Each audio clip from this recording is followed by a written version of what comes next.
자, 성경에 나오는 그 길고 긴 이름들 있잖아요. 솔직히 말해서 저도 그냥 쓱 넘길 때가 진짜 많거든요.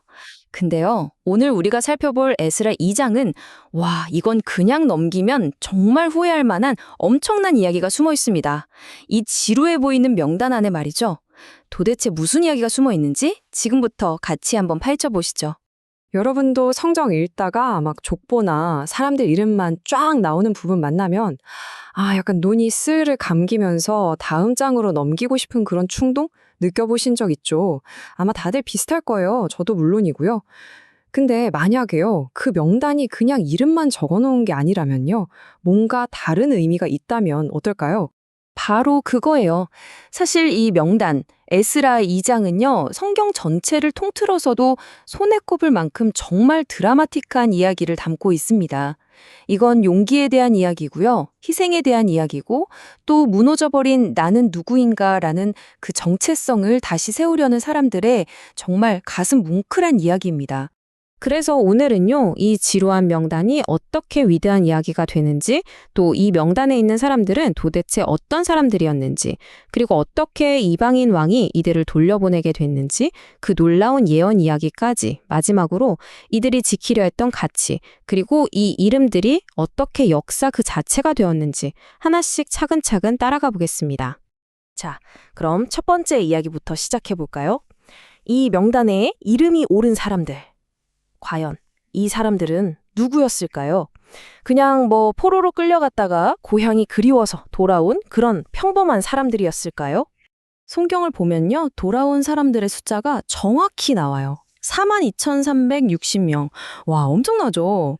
여기에 또 이제 그들을 따르는 종들까지 합치면 거의 5만 명 가까이 되는 정말 어마어마한 대이동이었던 거예요.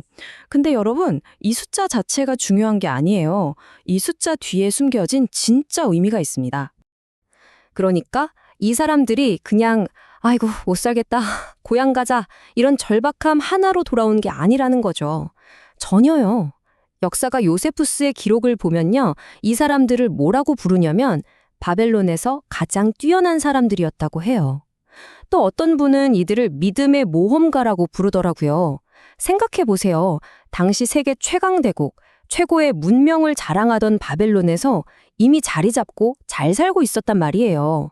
그 편안한 삶을 다 버리고 다 무너져 버린 잿더미가 된 고향으로 돌아가기로 마음먹은 사람들. 보통 사람들은 아니었던 거죠. 아니, 근데 상식적으로 이게 어떻게 가능했을까요? 아무리 돌아가고 싶다고 해도 포로들을 그냥 순순히 보내주는 왕이 어디 있겠어요. 당시 페르시아의 왕, 고레스는 도대체 왜 이런 엄청난 결정을 내렸을까요? 여기에는 진짜 영화 같은 이야기가 숨어 있습니다. 진짜 흥미로운데요. 1세기의 역사가였던 플라비우스 요세푸스가 남긴 기록에 그 단서가 있습니다. 들어보세요.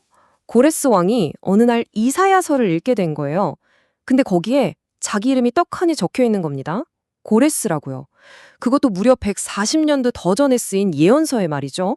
자기가 테란하기도 전에 고레스라는 왕이 나타나서 무너진 성전을 다시 짓게 할 것이다 라고 쓰여 있는 걸 보고 와, 이 왕이 엄청난 충격과 감동을 받아서 유대인들을 돌려보내기로 했다는 겁니다. 소름 돋지 않나요? 그러니까 이 명단에 이름이 오른 사람들 입장에서 한번 생각해 보세요. 고레스 왕의 명령은 그냥 이제 집에 가도 된대? 이런 수준이 아니었던 거예요. 이건 뭐랄까, 와, 진짜 하나님이 약속하신 게 우리 눈앞에서 이 역사 속에서 그대로 이루어지는구나 하는 걸 목격하는 정말 신성한 순간이었던 거죠. 자, 그렇게 우여곡절 끝에 돌아왔습니다. 근데 돌아오고 나니 또 다른 문제가 기다리고 있었어요. 바로 내부의 문제죠. 이들은 이제 무너진 나라의 정체성을 다시 세워야 했는데 과연 어떤 가치를 가장 중요하게 생각했을까요? 바로 거룩함과 마음이었습니다. 이 사람들이 세운 원칙이 정말 엄청나게 엄격했어요. 특히 공동체의 중심이었던 제사장들 있잖아요. 이 사람들은 무조건 자기 가문의 족보, 그러니까 혈통을 증명하는 서류를 내야 했습니다. 그걸 꼼꼼하게 다 확인해서 만약에 기록이 좀 애매하거나 불분명하다? 그러면 가차 없이 신성한 직무에서 제외시켰어요. 그리고 우림과 두밈이라는 특별한 도구를 통해 하나님의 최종 결정을 기다리게 했죠. 그만큼 이 공동체의 순수성, 거룩함을 지키려는 의지가 정말 대단했던 겁니다. 근데요. 그럼 이게 그냥 혈통, 핏줄이 전부였을까요? 이렇게까지 엄격했는데 예외는 정말 하나도 없었을까요? 여기에 진짜 놀라운 반전이 하나 숨어 있습니다. 바로 느디님 사람들이라는 그룹이에요. 이 사람들이 누구냐면 사실 이스라엘 혈통이 아니에요. 이방인 출신인데 성전에서 봉사하던 사람들이었죠. 근데 이 사람들이 어떻게 이 귀한 행렬을 낄 수 있었을까요? 단 하나, 하나님의 집을 사모하는 그 마음, 그 진심 하나 때문이었습니다. 와, 이거 정말 멋지지 않나요? 핏줄보다 중요한 건 결국 하나님을 향한 진심이었다는 걸 보여주는 거죠. 자, 이제 거의 다 왔습니다. 마지막으로 이 수천 년 전의 이름들이 도대체 오늘을 사는 우리에게 왜 중요할까요? 이 평범해 보이는 명단이 어떻게 위대한 역사가 될 수 있었을까요? 이 명단에는 크게 세 가지 의미가 있어요. 첫째, 이건 역사적인 증거입니다. 요세푸스 같은 역사가들 눈에는 봐라, 유대인들은 그냥 떠돌이 민족이 아니라 제국이 공식적으로 인정한 질서 있는 역사를 가진 민족이다 라는 걸 보여주는 증거였죠. 둘째, 신앙적으로는 이게 바로 하늘의 생명책 같은 거예요.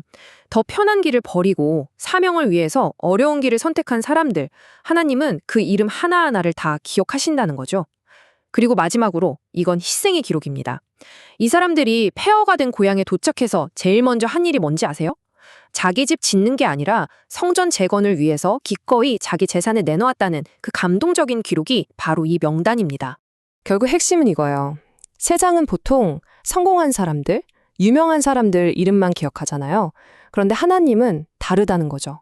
하나님은 사명을 위해서, 더 중요한 가치를 위해서 기꺼이 그 어려운 길을 걸어간 사람들의 이름을 기억하신다는 겁니다. 에스라 2장의 이 긴 이름 목록이 오늘 우리에게 마지막으로 이런 질문을 던지는 것 같습니다. 여러분의 이름은 오늘 어디에 기록되고 있나요? 세상이 알아주는 성공의 명단인가요? 아니면 누가 알아주지 않아도 묵묵히 가치 있는 길을 걷는 사람들의 그 명단인가요? 우리 모두 한 번쯤 깊이 생각해 볼 질문인 것 같습니다.